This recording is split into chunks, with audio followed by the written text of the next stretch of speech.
What about UTA? What do they do well? Any team that runs motion, you're susceptible to breakdowns because it's hard to describe motion. It'd be like me describing water to somebody, or just trying to describe the Atlantic Ocean to somebody that's never seen water. Or if I took the back off this watch and tried to explain to you how a watch works. That's what motion offense is like. It's random. There's no rhyme or reason to anything they do, but they do it good. You know, this team beat Tulsa at home. They play people tough. They've got three guys that can hurt you offensively. Their point guard, Warren. Narcissus, their four, and then their leading scorer, Azor, who's a Houston kid. So Chris is a good coach. You know, watching him on film, they've got a good plan. They've got good players. So every game you play is always going to be a challenge. Over the last few games, the defense for your team has really improved. Just give me your thoughts. What do you think has been the biggest change over from the first game of the season to now? Just experience. You know, think about your first day doing what you did. Think about how bad you were. What's the difference in your first day and today? To become more prepared now. Yeah, same thing. You know, the biggest thing that you have to come to grips with, not you guys, coaches, is Galen started over 130 games here. Think about that. Might be more than that. Probably is. Let's say 140. Marcus, when he started, had 0. But he was out there playing defense at the same position that Galen was playing. So who do you think is going to be better? The guy that started 140 games or the guy had never started before? Now think about how many mistakes he's going to make the first game, and the second game, and the third game, and the fourth game, and the fifth game. Here we are, he's getting better. Was he any good early? Of course not. He shouldn't have been. Now think about Caleb's minutes. He's replacing Corey. Corey's played 37 and let's say Corey played 75 games. Now, Corey's had played 75 games when he left here. We started with a guy who played 0. So every minute that Marcus is on the court, regardless who he's on the floor with, you're not going to be very good because of Marcus. And he shouldn't be. Now, when Marcus and Caleb both on the floor at the same time, holy smokes. But that's what you deal with. That's why I call November, that's November basketball. December's different. It's December basketball. January will be different. Our team won't look anything in January that we look like in November.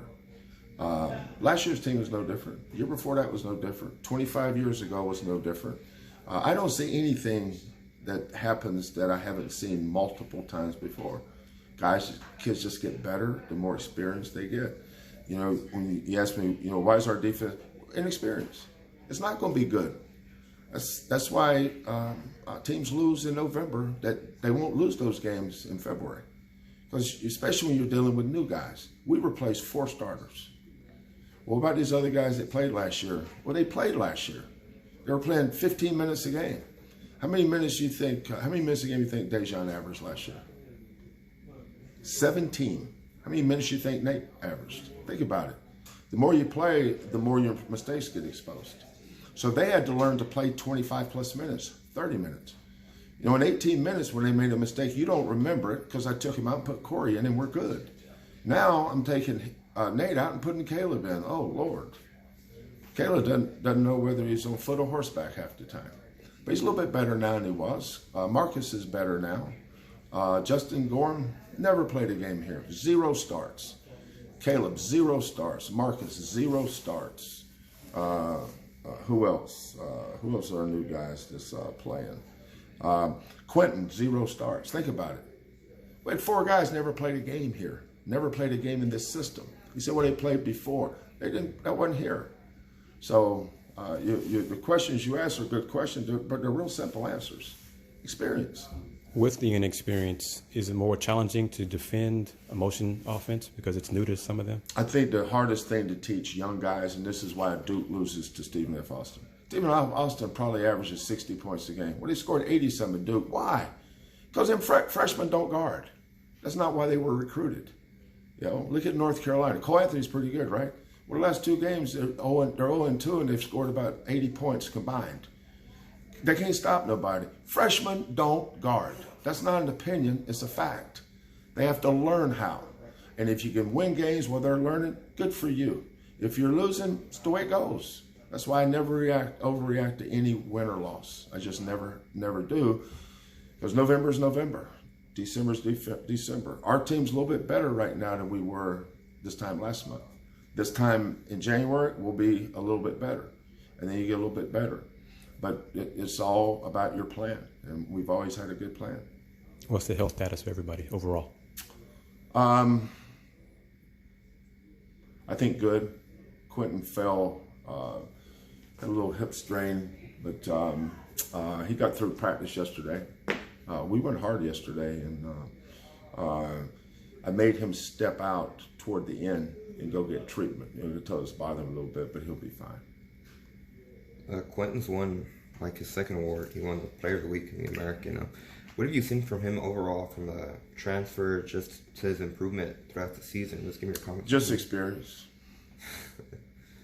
No, it's experience. Basketball's a simple game. Mm-hmm. Now, reporters will screw it up.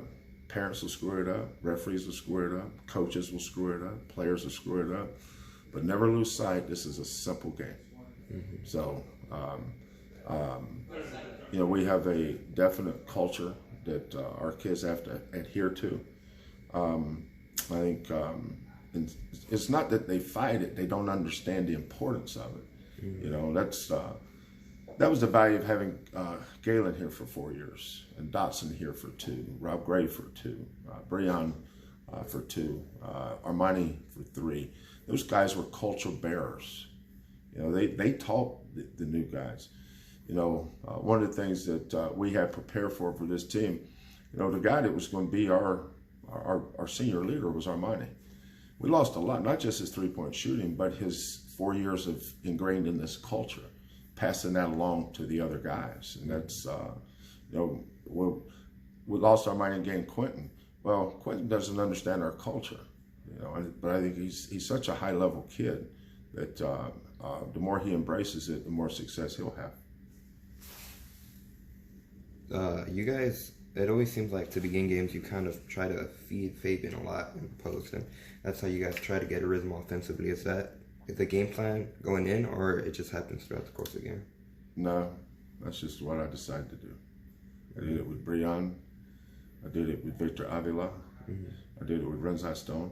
I did it with Eduardo Nahara. I did it with Bobby Joe Evans. I did it with Fred Ferguson. Mm-hmm. I've always done that. Why do you like starting games off like that? That's what I like to do. No rhyme or reason behind it. Sometimes there's certain players I like to get going. For instance, the first play of the second half, Fabian was terrible the first half. And I said, you know what, we need to get him going. So I ran a play for him to start the second half. He goes up and makes a basket, and all of a sudden, he's got a little more energy, a little more life. So sometimes as a coach, you need to be a psychologist. It's a good question, though. Really good observation. Thank you. We're good.